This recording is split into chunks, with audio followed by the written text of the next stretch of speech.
حضور خالی بیوہ کو راشن نہیں دیتے تھے، اس کو شوہر بھی دیتے تھے، یہ مسئلے نہیں بتاتے۔ بیوہ کو خالی راشن نہیں دیتے تھے، اب بھائی اس کی وہ ضرورت ہے نا، اب آپ سب انسان بھی ہے مرد بھی ہے، آپ کی اپنی جو ضرورت ہے، بچے بیٹھے ہیں اشارے پہ سمجھ جائیے میں کس ضرورت کی بات کر رہا ہوں۔ اگر وہ بھوک آپ کو لگے تو آپ اپنی ضرورت پوری کر رہے ہیں، اس کو لگے تو اس نے کہاں جانا۔ اسلام ایک دم فطری دین ہے، ایسا کہیں نہیں ملے گا آپ کو اسلام نے کہ آپ کی ضرورت کا اسلام نے خیال نہ کیا ہو، کبھی نہیں ملے گا، کہیں پہ بھی ایک چیز بھی نہیں بتا سکتے آپ۔ وعلیکم ورحمۃ اللہ وبرکاتہ۔ اعوذ باللہ من الشیطان الرجیم، بسم اللہ الرحمن الرحیم، انما حرم علیکم المیتۃ والدم ولحم الخنزیر وما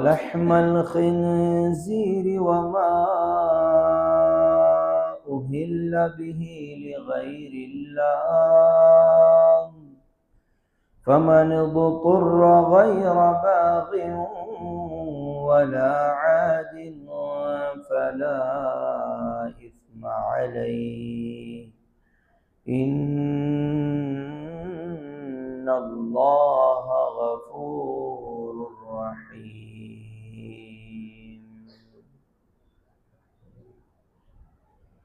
شروع اللہ کے نام سے جو بڑا مہربان نہایت رحم والا ہے۔ درود و سلام ہو آقا نامدار سرور کونین صاحب قاب قوسین حبیب کبریا خاتم الانبیاء امام الانبیاء تاجدار انبیاء جناب محمد الرسول اللہ صلی اللہ علیہ وسلم پر اور آپ کی آل پر۔ انتہائی احترام کے لائق سامعین حضرات، سورہ بقرہ کی آیت نمبر 173 تلاوت کی گئی ہے، اور اس آیت کی تفسیر کی یہ دوسری قسط ہے۔ آئندہ ہفتے اسی آیت کی تیسری قسط رہے گی۔ تفسیر کا عنوان کیا ہے؟ تفسیر کا عنوان ہے دو باتیں، بہتا ہوا خون حرام ہے، اور خنزیر جس کو عام زبان میں سور کہتے ہیں، انگلش میں پگ کہتے ہیں، اس کا گوشت حرام ہے۔ اسی سے متعلقہ جتنے مسائل ہیں ہم وہ دیکھیں گے۔ ترجمہ سن لیں آیت کا تاکہ آپ کو یاد رہے کہ کس کانٹیکٹ میں بات چل رہی ہے۔ اللہ فرماتے ہیں کہ اس نے یعنی اللہ نے تم پر یہی حرام کیا ہے، انما کا مطلب یہی حرام کیا ہے، کیا؟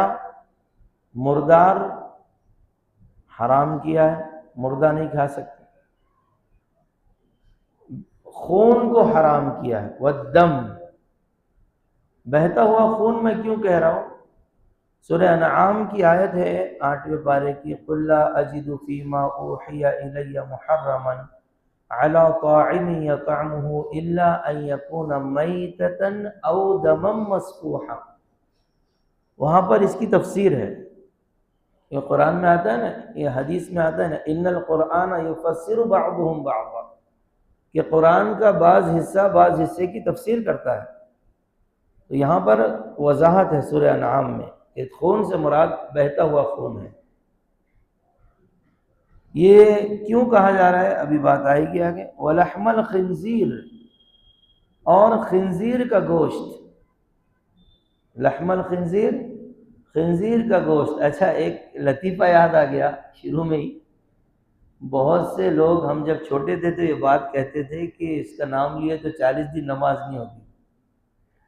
ایسا کچھ بھی نہیں ہے، مطلب اب تک تو مجھے کہیں ملا نہیں، اگر آپ میں سے کس کو مل جائے، اور یہ ریکارڈنگ بھی ہو رہی ہے، اگر مل جائے کسی کی تو کمنٹ میں لکھ دینا، یا پھر ویسے مل کر بول دینا۔ ایسا کچھ بھی نہیں ہے۔ قرآن میں نام ہے اس کا خنزیر، وہ چلتا تھا بچپن میں، ارے اس کا نام نہیں لینا، تو بچپن میں کیا بولتے ہیں؟ برا جانور، اس طرح سے اس کا ایک نام بنا لیا۔ تو ایسا کچھ بھی نہیں ہے، بالکل لے سکتے ہیں۔ میں تفسیر کرتے کرتے نام لے رہا ہوں کہ سور کا گوشت حرام کیا اللہ نے۔ وما اہل بہ لغیر اللہ، اللہ کے سوا کسی غیر کے نام سے جو ذبح کیا جائے، یعنی غیر اللہ کے نام پر جو کچھ ذبح کیا جائے وہ حرام ہے۔ پھر جو کوئی بے اختیار ہو جائے، نہ تو نافرمانی کرے نہ زیادتی کرے، اس پر کچھ گناہ نہیں۔ بے شک اللہ بڑے بخشنے والے، بڑے رحم کرنے والے، نہایت مہربان ہیں، غفور الرحیم ہے۔ چلیے اب ایک لفظ ہے بس، دم، جس کو عربی میں اس کا مطلب ہوتا ہے خون، یہ حرام ہے۔ سمجھے؟ پہلی چیز جو آپ نے گزشتہ ہفتے پڑھی، 4 چیزیں آیت میں حرام بتائی گئی، یاد رکھیے، مردار حرام، خون حرام، خنزیر حرام، اور جو اللہ کے نام پر، غیر اللہ کے نام پر ذبح کیا جائے وہ حرام۔ تو مردار آپ نے پڑھ لیے۔ دوسری چیز جو اس آیت مذکورہ میں حرام قرار دی گئی ہے وہ خون ہے، جس کو لفظ دم سے تعبیر کیا گیا۔ دم کے معنی خون کے ہیں۔ اب اگرچہ یہاں پر آیت میں مطلق خون کہا ہے، لیکن جیسے میں نے بتلایا سورہ انعام کی آیت میں دمم مسفوح کا لفظ ہے، بہتا ہوا خون، یہ حرام ہے۔ اس لیے بہتا ہوا جب خون کہا جا رہا ہے تو گزشتہ ہفتے ایک حدیث آئی تھی، کسی کو یاد ہے؟ چلو تھوڑا سا کلو دے دیتا ہوں کہ اس میں اللہ کے نبی صلی اللہ علیہ وسلم نے فرمایا ہے کہ 2 چیزیں جو خون ہے لیکن وہ جمع ہوا خون ہے وہ حرام نہیں۔ کون سی؟ جی بالکل صحیح جواب، تلی، کلیجی۔ اچھا گردہ بھی کلیجی کے جیسا ہی ہے، وہ بھی اس میں ہی آتا۔ ایک جمی ہوئی 3 چیزیں جو ہیں، تلی، کلیجی، گردہ، یہ جمع ہوا خون ہے لیکن ہے حلال، سمجھ رہے؟ تو جبکہ حرام صرف بہنے والا خون ہے، تو جو خون ذبح کے بعد گوشت میں لگا رہ جائے، اچھا جمع ہوئے خون سے ایک مطلب یہ بھی لے سکتے ہیں بعض لوگ کہ جانور ذبح کرے، اس کا خون پورا بہہ گیا، اب جم گیا، یہ بھی مطلب ذہن میں آ سکتا ہے؟ نہیں، وہ حرام ہے۔ اب آپ نے جانور ذبح کرے اور وہ خون جو ہے گوشت کو لگا ہوا ہے، تو اس کا کیا حکم ہے؟ جو گوشت کو خون لگا ہوا ہے وہ پاک ہے۔ اس کا مطلب یہ نہیں کہ اس کو کھانا ہے، ہم تو اس کو دھو لیتے ہیں۔ پاک ہے یہ اس لیے کہا جا رہا ہے کہ وہ اگر اس کو ناپاک کہا جاتا ہے، اللہ اس کو ناپاک کر دیتے تو ناپاک چیز گوشت کو لگ رہی ہے، سمجھ رہے؟ جیسے آپ جانور ذبح کرتے ہیں تو بعض مرتبہ اس کا گوبر وغیرہ بھی گوشت کو لگ جاتا ہے، تو ہم کیا کرتے ہیں؟ اس کو دھو لیتے ہیں۔ تو اسی کو ویسے دھو لینا ہے، گوبر تو ناپاک ہے، یہ خون جو ہے جو گوشت کو لگ جاتا ہے یہ پاک ہے۔ 30 سے 35 مسائل صرف دم لفظ سے علماء تفسیر نے نکالے ہیں، دال اور میم، صرف اتنے لفظ کی تفسیر ہو رہی ہے بس۔ کیا علماء اکرام تھے، اللہ ان کی قبروں کو نور سے منور فرمائے۔ میں تو دنگ رہ گیا جب پڑھا تھا، اور وہ لائن سے بتلا رہا ہوں، ابھی 3-4 مسائل اس میں سے ہو گئے۔ تو جو خون گوشت کو لگا رہتا ہے وہ پاک ہے۔ فقہا، صحابہ، تابعین اور تمام امت کا اس بات پر اتفاق ہے کہ جو خون گوشت کو لگ جاتا ہے وہ پاک ہے، لیکن ہم اس کو دھو لیتے ہیں۔ اسی طرح مچھر ہے، مکھی ہے، کھٹمل ہے، ان کے خون کا کیا حکم ہے بھائی؟ یہ بھی پاک ہے، ناپاک نہیں ہے۔ کیا مطلب؟ اب کسی کو لگ جائے بھلے آدمی کو تو دھوئے گا نہیں، مولانا مسئلہ بتائے تھے پاک ہے، رندو ایسا نہیں۔ آپ نماز پڑھ رہے تھے، کہیں مچھر زیادہ ہے، ایک آدھا مچھر بغل میں آ گیا یا گھٹنوں میں آ گیا یا کپڑے کو لگ کر مر گیا، اب وہ خون لگا ہوا ہے تو اب نماز ہو گئی، نماز ہو گئی۔ اسی طرح مکھی، کھٹمل وغیرہ کا خون لگ گیا تو نماز ہو گئی، وہ ناپاک نہیں ہے۔ لیکن اس میں بھی ایک بات کا خیال رکھنا ہے کہ اگر وہ زیادہ ہو جائے، سمجھ رہے، یعنی آپ کے کپڑوں پر، سمجھانے کے لیے کہہ رہا ہوں، 10-15 مچھروں کا قتل ہو جائے، 10-15 مچھر مر جائے، اب اتنا خون لگ گیا ہے تو اب اس کو دھونا چاہیے۔ اب وہ اس کی کوانٹٹی بڑھ گئی نا، چھوٹا موٹا نہیں رہا ہو تو اس کو دھونا چاہیے۔ اب اگلا مسئلہ دیکھیے کہ جس طرح خون کا کھانا حرام ہے، پینا حرام ہے، اسی طرح اس کا خارجی استعمال، کھانے پینے کے علاوہ اس کا یوٹیلائز کرنا، استعمال کرنا، وہ بھی حرام ہے۔ اس میں جیسے نجاست ہوتی ہے، گندگی، اس کا خریدنا حرام ہے، بیچنا حرام ہے، تو یہ مسئلہ آگے آ رہا ہے۔ جب خون بدن سے نکل جاتا ہے تو ناپاک ہو جاتا ہے، تو یہ نجاست کے حکم ہے، اس کا خریدنا بھی حرام ہے، بیچنا بھی حرام ہے، اسی طرح اس سے کوئی نفع اٹھانا بھی خون سے حرام ہے، کوئی اور استعمال میں لا لیں وہ بھی حرام ہے۔ تو اس کا حاصل کیا ہوا؟ اس کی خریدنا حرام، بیچنا حرام، اس کی آمدنی حرام، کیونکہ الفاظ قرآنی میں مطلق دم کو حرام فرمایا ہے، صاف صاف کہہ دیا خون حرام، جس میں اس کے استعمال کی تمام صورتیں شامل ہیں۔ اب ایک سوال ذہن میں آ رہا ہوگا، مریض کو ہم خون دیتے ہیں، ہے نا؟ تو مریض کو دوسرے کا خون دینے کا مسئلہ کیا ہے؟ کیا وہ حرام ہے، حلال ہے؟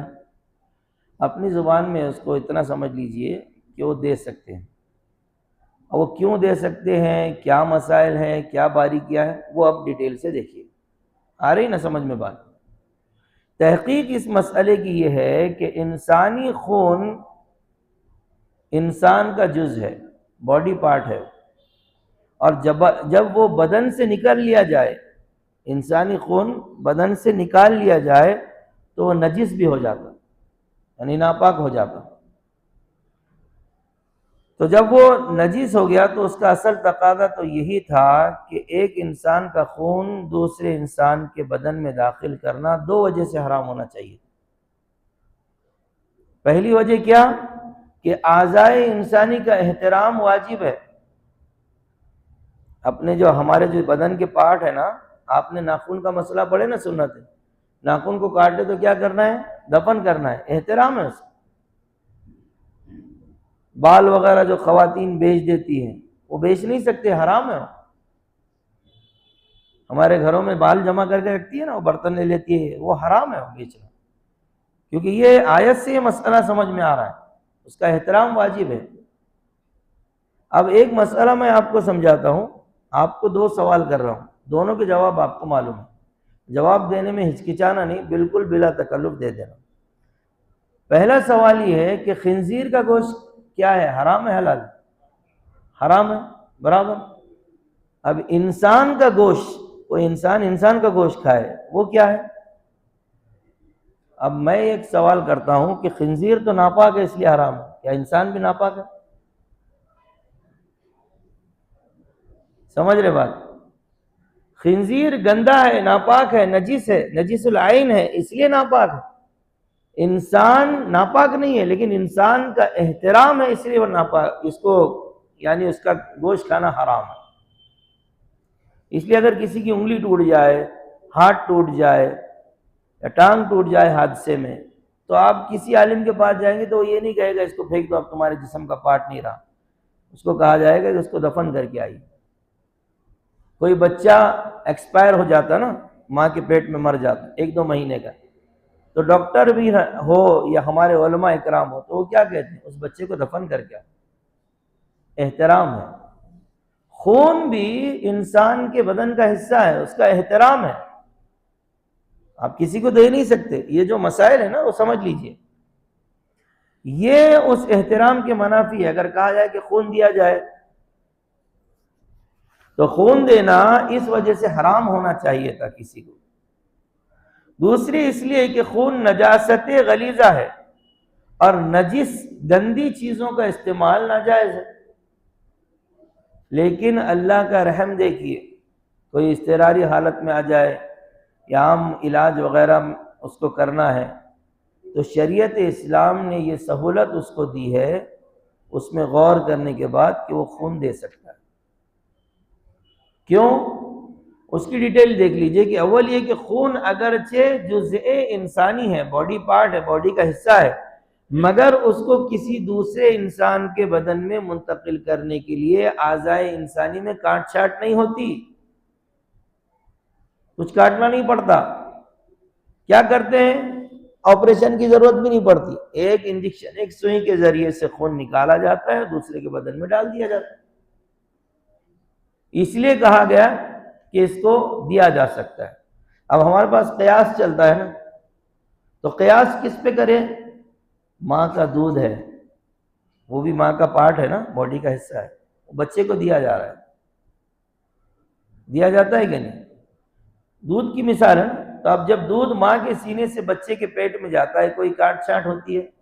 نہیں ہوتی. تو یہاں پر بھی خون نکالا جا رہا ہے تو کوئی کاٹ چھانٹ نہیں ہو رہی ہے، ایک سوئی کے ذریعے سے وہ نکالا جا رہا ہے. جیسے ماں کا دودھ جو ہے بچے کے ماں کے بدن سے نکل کر بچے کے جسم کا جز اور حصہ بن جاتا ہے. اسی لیے شریعت اسلام نے بچے کی ضرورت کے پیش نظر یعنی انسانی دودھ ہی کو اس کی غذا بنا دیا، اور ماں پر اپنے بچوں کو دودھ پلانا واجب کیا. ایک اور لطیفہ سن لیجئے، بہت سے لوگ عالمہ سے شادی نہیں کرتے، بولتے عالمہ مسئلے بتاتی. کیا بولتے ہیں؟ عالمہ مسئلے بتاتی. بہت سی عالمہ کے بارے میں لوگ یہ بھی مشہور کرتے ہیں، غلط بات ہے، کہ وہ دودھ نہیں پلاتی اپنے بچوں. وہ کہتی ہیں کہ دودھ پلانا اور دودھ کا انتظام کرنا، بچے کی روزی کا انتظام کرنا، یہ باپ کے ذمہ ہے. تو میں آپ کو دلیل دے رہا ہوں، ماں کے اوپر اپنے بچوں کو دودھ پلانا واجب ہے. کب تک واجب ہے؟ مدت نہیں، جب تک وہ بچوں کے باپ کے نکاح میں رہے. میں مدت نہیں بتانا چاہ رہا، جب تک وہ ان بچوں کے باپ کے نکاح میں ہے جو اس کے اور اس کے شوہر سے مل کر پیدا ہوئے، یعنی بچوں کا باپ، تو یہ اس وقت تک اس کو دودھ پلائے گی. وہاں اس کی مدت 2.5 سال ہے، امام شافعی کے پاس 2 سال ہے، وہ ایک الگ بحث. لیکن جب تک وہ اس کے باپ کے نکاح میں ہے، ماں کے اوپر بچوں کو دودھ پلانا واجب ہے. کب واجب نہیں ہے؟ طلاق خلا ہو گئی تو اس کے بعد شوہر بیوی کو مجبور نہیں کر سکتا کہ تم کو دودھ پلانا پڑے گا. بعض لوگ آتے ہیں ہمارے پاس، جھگڑا ہو جاتا ہے میاں بیوی، مولانا ایک چیز ظالم مل گئی، اس کے خود کے بچوں کو دودھ نہیں پلا رہی. اب اس سے بات کرو تو وہ بولتی ہے انہوں نے میرے کو تکلیف دی ہے، میں اس کے بچے کو تکلیف دے دی. اس کو مسئلہ نہیں معلوم رہتا، میں یہ نہیں کہہ رہا اس کو مسئلہ معلوم ہے تو نہیں پلا رہی. وہ بولتی نہیں، اس نے مجھے تکلیف دیا، میرے ابا اماں نے کہا کہ اب اس کو تکلیف دو، اس کے بچے کو تھوڑا بنے دو. تو طلاق اور خلا کے بعد تو شریعت ماں کو مجبور نہیں کر سکتی، نہ کیا ہے شریعت نے، نہ باپ کو کہا ہے کہ طلاق ہو گئی، خلا ہو گئی، تم اب اس عورت کو کہو کہ زبردستی اس بچے کو دودھ پلاؤ. نہیں. کیوں؟ بچوں کا رزق مہیا کرنا یہ باپ کی ذمہ داری ہے. وہ کسی دوسری عورت سے پلوائے یا اس کی اصلی ماں کو کچھ پیسے دے کر، اجرت دے کر یہ کہے کہ تو دودھ پلاؤ. اور یہ میری بات نہیں ہے، میں اپنے گھر سے نہیں لایا، قرآن کی آیت ہے سورہ طلاق کی، فَإِنْ أَرْضَعْنَ لَكُمْ فَآتُوهُنَّ أُجُورَهُنَّ، کہ اگر تمہاری مطلقہ بیوی تمہارے بچوں کو دودھ پلائے تو اس کو اجرت، معاوضہ دو، اس کی قیمت دو. اگر مطلقہ بیوی سے دودھ پلوا رہے ہیں تو اس کی قیمت دینا ہے، ایسے نہیں کہ بس یوں پلوا دو. کیوں؟ اچھا یہ جو ہے نا سزا شوہر کو بھی ہے، بیوی کو بھی ہے. بہت سے لوگ کہتے ہیں نا کہ یار طلاق دے دیا، ظلم کر دیا. نہیں، شوہر کو بھی سزا ہے. اب تم نے تو دے دیا صاحب، اب تم اس کو مجبور نہیں کر سکتے.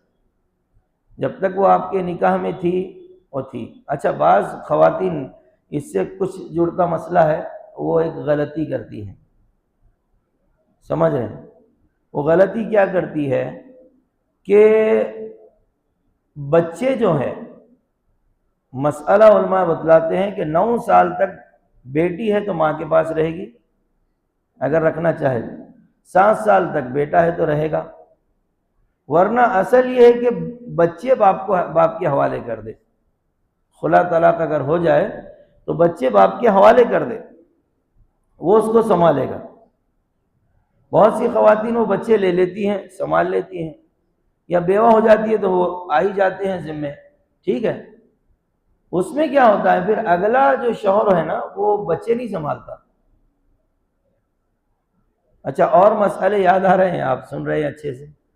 دوسری شادی جو کرنا ہے نا، دوسری شادی، وہ اسی لیے کہتا ہے قرآن وَإِنْ خِفْتُمْ أَلَّا تُقْسِطُوا فِي الْيَتَامَىٰ، کہ اگر تمہیں ڈر ہو کہ یتیموں کے ساتھ انصاف نہیں ہوگا، فَانْكِحُوا مَا طَابَ لَكُم مِّنَ النِّسَاءِ مَثْنَىٰ وَثُلَاثَ وَرُبَاعَ، تو پھر تم 2 3 4 نکاح کرو۔ کیوں؟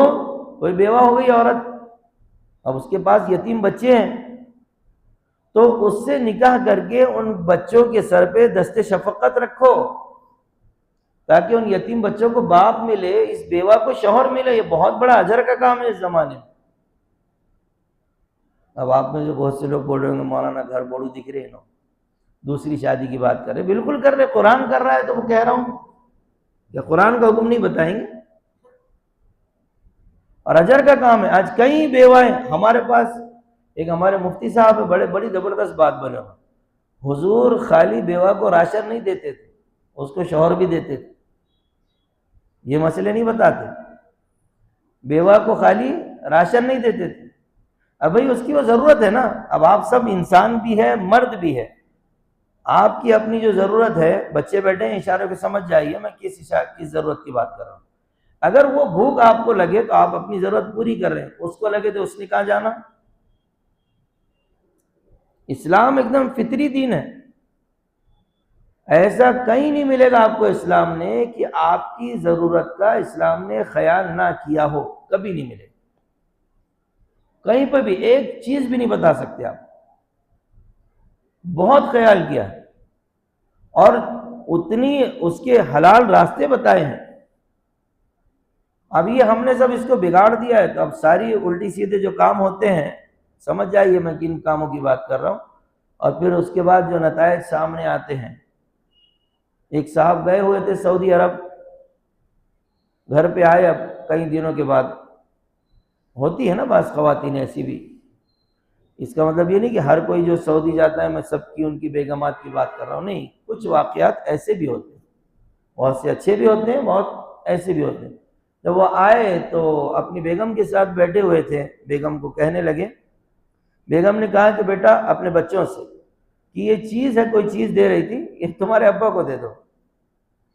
بچے تو بچے ہوتے ہیں اور سچے ہوتے ہیں، تو بچہ کہنے لگا کون سے ابا، یہ جو ابھی سعودی سے آئے ہیں یا وہ جو سامنے کرانے کی دکان چلاتے ہیں؟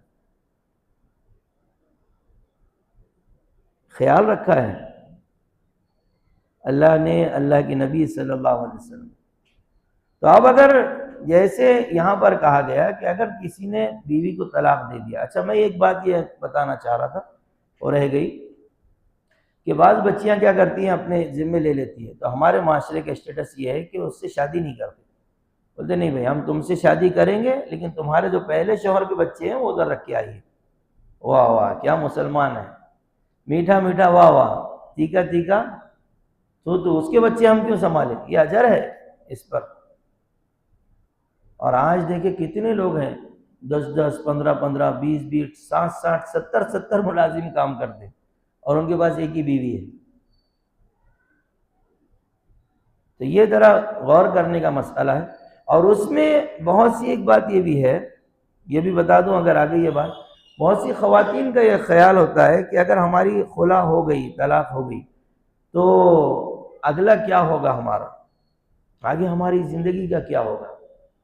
تو اس میں گھبرانا نہیں چاہیے، یہ انٹرنیٹ کے ذریعے خواتین تک بھی جا رہا ہے درس، تو ان سے بھی یہ کہہ دوں کہ بھائی بعض کنڈیشن ایسی بن جاتی ہے کہ تمہیں خلا اور طلاق ہی لینا پڑتا ہے، ظلم ہوتا ہے، جبر ہوتا ہے، جان کا خطرہ ہوتا ہے، شرابی مل جائے، نامرد مل جائے، تو ایسی سچویشن میں جوڑ نہیں کر سکتے نا۔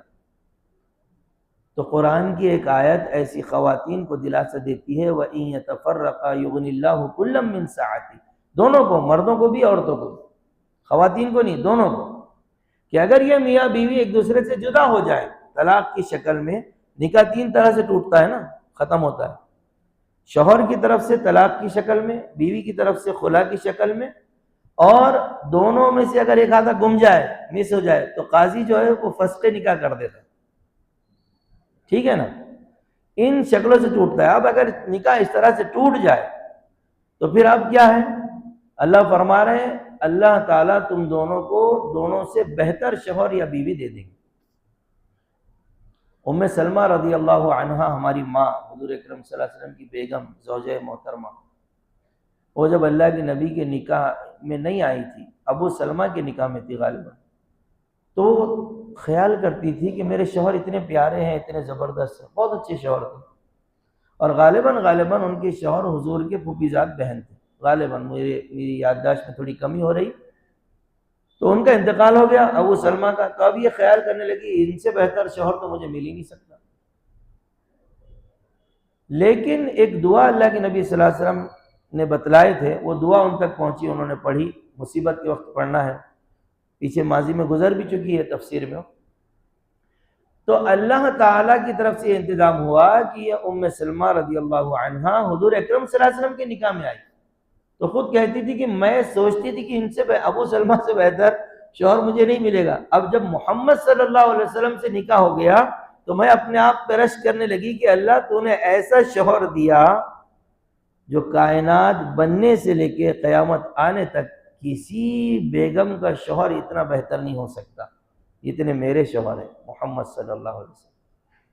تو مایوس نہیں ہونا جب ہو گیا ہے. دیکھو مصیبت اللہ کی طرف سے، اور یہ زندگی کا پارٹ ہے، حصہ ہے. انسان کا سب سے گہرا دوست پریشانیاں ہیں، مصیبت ہے. یہ جو لوگ کہتے ہیں نا کہ بھائی ہمارے اوپر پریشانی نہیں آنا، مصیبت نہیں آنا، تو یہ یوں کہہ رہے ہیں کہ جیسے ہمارے استاد محترم مولانا ریاض صاحب وہ ایک حدیث سناتے تھے، اللہ نے 5 چیزوں کو 5 چیزوں میں چھپا کے رکھا ہے. علم کو بھوک میں چھپا کے رکھا ہے، اور 2-3 چیزیں میرے ذہن میں نہیں رہی. ایک اس میں سے یہ تھا کہ اللہ نے سکون کو جنت میں چھپا کے رکھا ہے. لوگ اس کو دنیا میں تلاش کرتے ہیں. 100% سکون، بھلا وہ کیسے پائیں گے؟ یہ کسی کو بھی نہیں ملتا.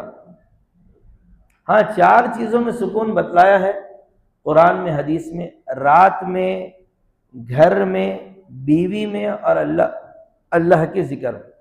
یاد رہے گا، 4 چیزوں میں سکون بتلایا: رات میں، گھر میں، بیوی میں، اور اللہ کے ذکر میں. یہ 4 چیزیں قرآن میں ہیں. وہ آیتیں پڑھوں گا تو وقت زیادہ ہو جائے گا.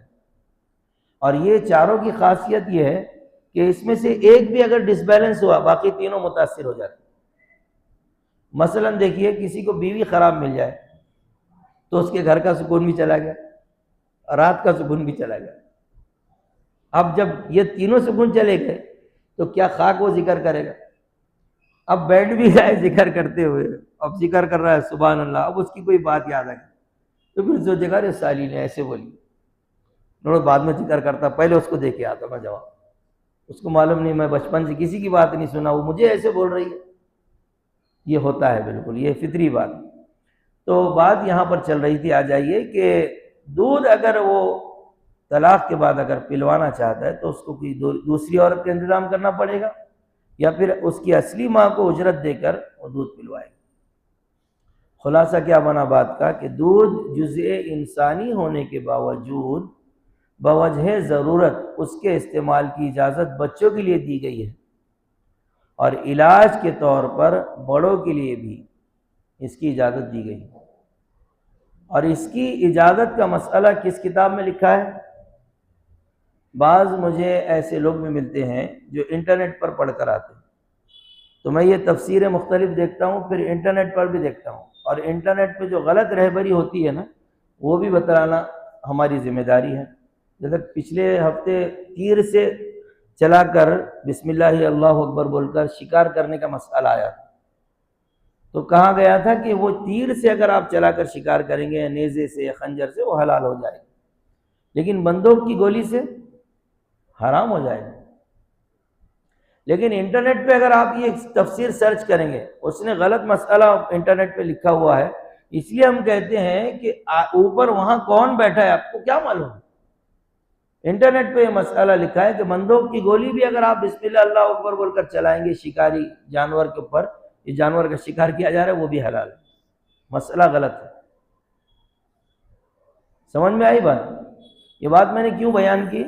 جب میں اس کو انٹرنیٹ پر پڑھ رہا تھا تو میں نے ڈالا کہ بھائی اس کے جو مریض کو خون دینے کا مسئلہ ہے، اس کے علاج کے خون دینے کے یعنی مجبوری میں مریض کو خون چڑھایا جاتا ہے، اس کی دلیل کہاں پر ہے؟ تو یہاں پر ایک عبارت لکھی ہے مفتی شفیع صاحب نے، وہ عبارت ہے وَلَا بَأْسَ بِأَن يُسَلِّطَ الرَّجُلُ بِلَبَنِ الْمَرْأَةِ وَيَشْرَبُهُ لِلدَّوَاءِ، کہ اس میں مذائقہ نہیں کہ دوا کے لیے کسی شخص کی ناک میں عورت کا دودھ ڈالا جائے یا پینے میں استعمال کیا جائے، اگر کوئی اس کے علاوہ یعنی علاج موجود نہیں ہے تو کسی عورت کا دودھ اس کے ناک میں یا پلانے کے لیے اس کو دیا جا سکتا ہے۔ میں نے یہ عبارت انٹرنیٹ پر لکھی اور اس سے پوچھا کہ بھئی یہ مسئلہ کس کتاب کا ہے، تو واقعی ادھر سے جواب صحیح آیا، لیکن حیرت ہوگی کہ انسان جب محنت کرے، اب انٹرنیٹ کس نے بنایا ہے، وہ کہاں بنا ہے، اس کا سرچ انجن کہاں پہ ہو رہا ہے، کیا ہو رہا ہے، لیکن کتنی خبر ہے۔ جب اس نے نام بتایا کتاب کا اور وہ کتاب جس شخصیت کی نگرانی میں لکھی گئی وہ بتایا تو آپ کا دل خوش ہو جائے گا۔ نام آیا کہ یہ مسئلہ، یہ عبارت فتاوی عالمگیری کی ہے، جس کو لکھانے والی شخصیت کا نام ہے ابو المظفر محی الدین اورنگزیب عالمگیر رحمۃ اللہ، یعنی کس شخص نے کہاں محنت کیا، اور پوری دنیا میں، اور چھوٹا سا ٹکڑا ہے۔ ایک یو پی کے عالم سے ہماری ملاقات ہوئی تھی، وہ کہنے لگے کہ آپ کے پاس یہ اورنگزیب رحمۃ اللہ علیہ کی قبر ہے، انہوں نے اتنے بڑے فتاوی لکھائے ہیں، آپ اورنگ آباد والوں نے سب نے پڑھ لیا ہوگا اس کو۔ یہ ان کا خیال ہے ہمارے تعلق سے، کیونکہ ہمارے قریب ہے نا وہ۔ میں عالم ہوں، میں نے کہا بھائی میں نے خود بھی نہیں پڑھا، تو عام لوگ تو بہت دور کی بات، یہ پڑھنا چاہیے۔ ایک اتنا عظیم بادشاہ ہمارے پاس گزرا ہے جس نے اکیلے ایسے بادشاہ ہیں جنہوں نے حج کیا ہے، جتنا میں نے پڑھا مغل بادشاہوں، ہوگا آپ کے بھی علم میں، آپ بھی سارے پڑھے لکھے لوگ ہیں، لیکن یہ بادشاہ ٹوپی بیچ کر قرآن لکھ کر اپنی روزی چلاتے تھے۔ انہوں نے یہ کتاب لکھا ہے، بڑی زبردست کتاب، پڑھنا چاہیے اس۔ تو اگر خون کو دودھ پر قیاس کیا جائے تو کچھ بعید از قیاس نہیں، کیونکہ دودھ بھی خون کی بدلی ہوئی صورت ہے۔ کیا کہہ رہے ہیں، سمجھ رہے ہیں؟ خون کی بدلی ہوئی چیز ہی، صورت ہی دودھ ہے، اور جزء انسانی ہونے میں دونوں مشترک ہے، یعنی خون بھی انسان کا باڈی پارٹ ہے، دودھ بھی انسان کا باڈی پارٹ ہے۔ یہ باڈی پارٹ دے سکتے، یہ نہیں دے سکتے، کیوں؟ مجبوری کی وجہ سے، اللہ کا حکم ہے۔ لیکن فرق صرف یہ ہے کہ دودھ پاک ہے اور خون ناپاک ہے۔ تو حرمت کی پہلی وجہ یعنی جزء انسانی ہونا، تو یہاں وجہ ممانعت نہ رہی، صرف نجاست کا معاملہ رہ گیا۔ تو علاج اور دوا کے معاملے میں بعض فقہا نے خون کے استعمال کی بھی اجازت دی ہے۔ اس لیے انسان کا خون دوسرے کے بدن میں منتقل کرنے کا شرعی حکم یہ معلوم ہوتا ہے کہ عام حالات میں تو جائز نہیں ہے، عام حالات میں خون دینا جائز نہیں ہے، مگر علاج اور دوا کے طور پر اس کا استعمال مجبوری میں بلا شبہ جائز ہے، یعنی خون دے سکتے ہیں۔ اس لیے جتنے بلڈ ڈونیشن کیمپ چلتے ہیں نا، یہ اس چلانے کی دلیل یہی ہے۔ کیوں چلتے ہیں؟ اب کوئی بھلا آدمی اگر کہے کہ سیدھا سیدھا مجھے حدیث میں قرآن میں خون دینے کا مسئلہ بتاؤ، تو نہیں ملے گا، ڈائریکٹ ایسا مسئلہ نہیں ملے گا، یہ اشارے سے نکلتا ہے مسئلہ، یہ ملے گا آپ کو۔ اور اس سے ہمارے علماء اکرام نے مسائل کو استنباط کر کے اجازت دی ہے کہ کسی کی جان بچانے کے لیے اجازت مل رہی ہے خون دینے کی۔ اضطراری حالت سے یہی مراد ہے کہ مریض کی جان کا خطرہ ہو اور کوئی دوسری دوا جان بچانے کے لیے مؤثر موجود نہ ہو، اور خون دینے سے اس کی جان بچنے کا ظن غالب ہو، یعنی یقین ہو، یعنی اتنا گمان غالب ہو کہ 70%، 80%، 90% خون دیا جائے تو بچ جائے گا۔ اب کوئی دوا کام نہیں کر رہی، کچھ نہیں، اب خالی خون ہی چڑھانا ہے، ہو جاتی ہے نا ایسی کنڈیشن۔ بعض لوگوں کا بلڈ گروپ نہیں ملتا، تو اس لیے علماء اکرام نے اس کی اجازت دی ہے۔ سمجھ میں آئی بات؟ اب دیکھیں بہت سے لوگ سوال کرتے ہیں نا کہ بھئی تقلید امام کی جو کی جاتی ہے وہ کیوں کی جاتی ہے، کہاں کی جاتی ہے؟ ایسے ہی مسائل میں علماء کے امام کی تقلید ہوتی ہے، ورنہ ہم 98% اللہ اور رسول کی ہی مانتے ہیں۔ اب ہو گیا کلیئر؟ جیسے میں نے اس سے پہلے بھی بتلایا تھا نا، اور وہ کنڈیشن کی وجہ سے، اسی لیے تو اللہ کے نبی نے فرمایا نا العلماء ورثۃ الانبیاء، علماء انبیاء کے وارث ہیں۔ کیوں؟ مطلب یہ ہے کہ میرے امتیوں جو میری وراثت ہے علم، میں علماء کو دے کر جا رہا ہوں، حالات کیسے بنیں گے اور ان حالات میں تم مسلمانوں کو کیسے چلنا ہے، یہ تمہارے دور کے علماء ڈیسائیڈ کریں گے، ان کے اعتبار سے چلنا۔ ہاں یہ بات میں مانتا ہوں ہر قوم میں اچھے برے ہوتے ہیں، آپ اچھے ڈھونڈ کر چلیے، کون کہتا ہے اچھا نہیں ملتا؟ ہم کو اچھا ڈاکٹر مل جاتا، اچھا لائر مل جاتا، اچھا آرکیٹیکٹ مل جاتا، اچھا تاجر مل جاتا، اچھا دکاندار مل جاتا، اچھا عالم بھی مل جائے گا، وہ ڈھونڈ کر اس کے پیچھے چلے۔ میں نے جاننے میں کل ایک بات آئی نا، ایسے سوال آیا تو میں نے کہا کہ بھائی بعض مرتبہ علماء اکرام، بہت بڑی بات کہہ رہا ہوں، حدیث میں ملتا ہے کہ اس طرح سے کرنا ہے، اور علماء اکرام کہتے ہیں نہیں ابھی حالات ایسے نہیں کہ آپ ویسے کریں، آپ رک جائیے۔ مثال دوں اس کی، حدیث میں آپ کو مل جائے گا کہ اللہ کے نبی صلی اللہ علیہ وسلم نے یہودیوں سے ان کی چیزیں خریدی ہیں۔ آج علماء نے فتویٰ دیا ہے کہ یہودیوں کے پروڈکٹ نہیں خریدنا ہے، آپ کس کو مانیں گے؟ یہ میں نے وہ مسئلہ بتایا جس کی کنڈیشن آپ کو معلوم ہے۔ یہودی آپ کے دشمن ہیں، آپ کی ان کی جنگ ہے، آپ ان کو توڑنا چاہتے ہیں، اس کا لیگل طریقہ کیا ہے؟ آپ ان کے پروڈکٹ کا بائیکاٹ کر رہے ہیں۔ یہ کس نے کہا آپ سے؟ علماء نے کہا۔ حالانکہ آپ حدیث دیکھیں گے تو حدیث میں ملے گا کہ اللہ کے نبی نے خریدا ہے، لیکن آج ان ظالموں کو نقصان پہنچانا ہے۔ آئی بات سمجھ میں؟ اس لیے کہا جاتا ہے علماء امت میں دماغ کے مانند ہے، جیسے جسم میں دماغ ہوتا ہے ویسے امت کا جو دماغ ہے وہ علماء کرام، علماء حق خاص طور سے۔ تو سمجھ میں آ گیا کہ جس طرح مریض کو خون اس وقت دیا جاتا ہے جب اس کی جان بچانے کے لیے سوائے خون دینے کے کوئی علاج موجود نہ ہو، اس مسئلے کو، اس کنڈیشن کو سامنے رکھتے ہوئے علماء کرام نے اجازت دی ہے کہ خون دیا جا سکتا ہے۔ اب ایک اور مسئلہ سمجھ لیجئے، بعض دوائیں ہوتی ہیں، دوا کھاتے ہیں نا، اس میں الکوہل ہوتا ہے، الکوہل ناپاک ہے، ناپاک چیز کا استعمال حرام ہے۔ اب اس کا کیا حکم ہے بھائی؟ اس کا حکم یہ ہے کہ الکوہل والی دوا اگر موجود ہے اور اس کے علاوہ کوئی دوسری دوا موجود نہیں ہے تو پھر اب اس سے علاج کیا جا سکتا ہے، لیکن آپشن ہے، دو دوا ہے، ایک میں الکوہل ہے ایک میں نہیں ہے، تو پھر آپشن جب آ گیا تو پھر کیا کریں گے؟ جو بغیر الکوہل والی دوا ہے وہ استعمال کریں۔ جیسے کل ہی ایک صاحب بتا رہے تھے کہ کھیت کے اندر جو کھت ہوتا ہے وہ کھت ڈالنے کے لیے خنزیر کی جو غلاظت ہوتی ہے وہ بعض لوگ استعمال کرتے ہیں، تو کہا کہ اس کا کیا حکم ہے؟ میں نے کہا کہ منع ہے۔ کیوں؟ ہمارے پاس گوبر موجود ہے نا، یا اور بھی اس کے علاوہ اب جو خط وغیرہ نکلتے ہیں وہ موجود ہے، ہم کیوں استعمال کریں؟ تو اسی لیے وہ دوا جس میں الکوہل ہے اگر اس کے علاوہ کوئی آپشن موجود نہیں ہے تو استعمال کریں گے، اگر ہے تو پھر نہیں کریں گے۔ اب 2-3 منٹ میں تفسیر ختم۔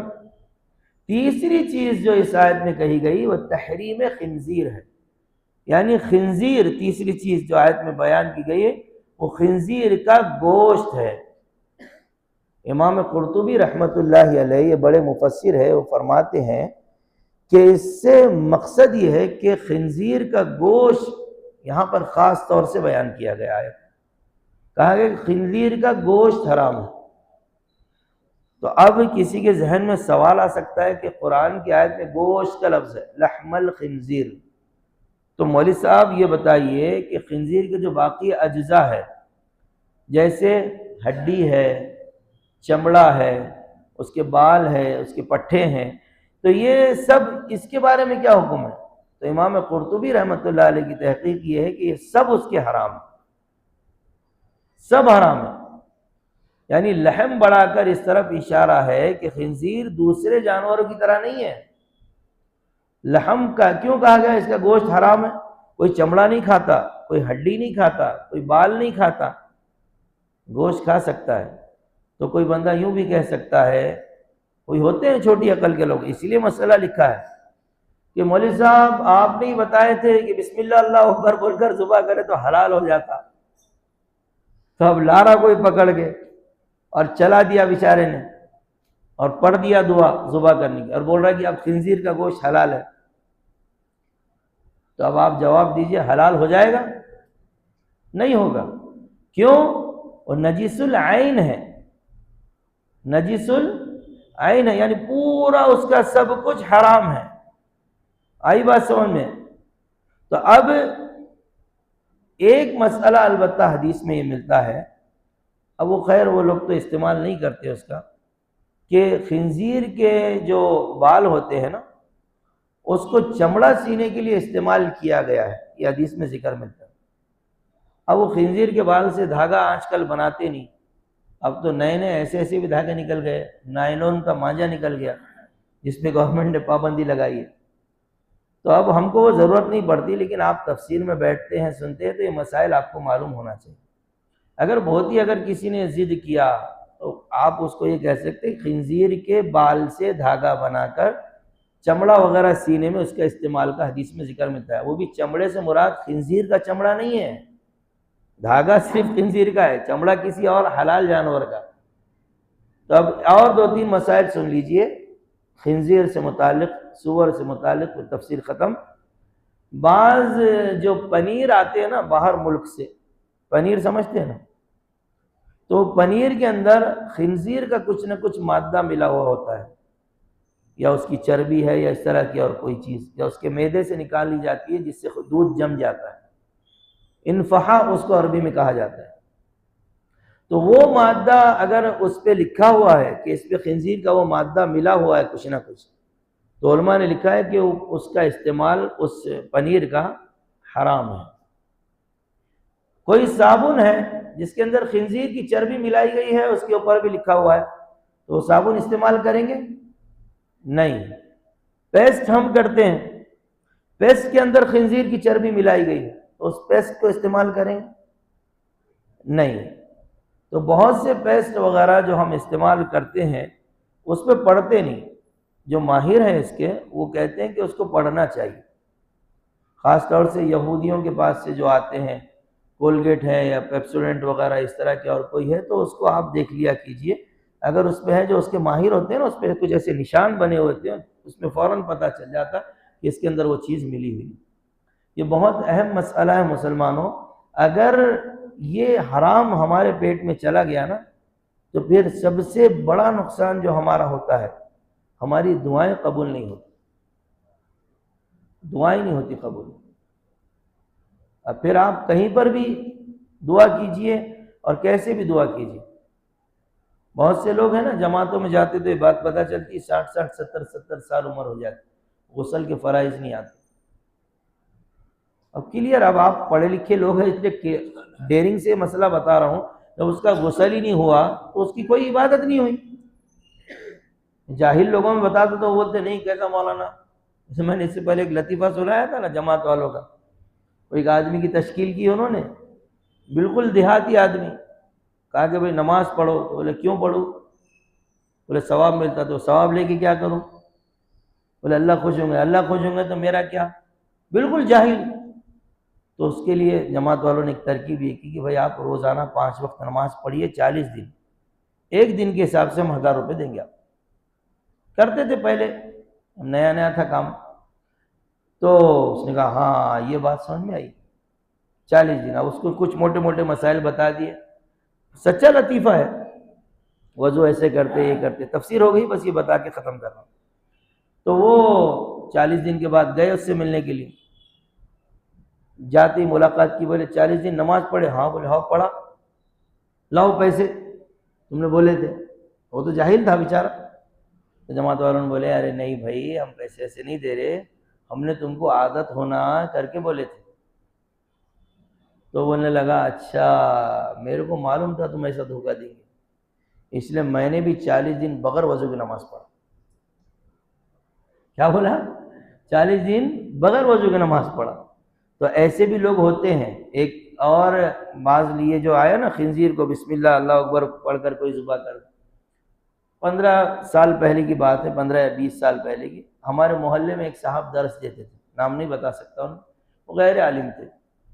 اب ان کے درس میں ایک بچہ آتا, بعض ہوتے ہیں نا ایسی سوچ نوجوان, ہمارا دوست تھا, اس کا مزاج یہ تھا کہ سوال ایسا کرنا کہ مولوی صاحب اٹک جانا, درس دینے والے اٹک جانا.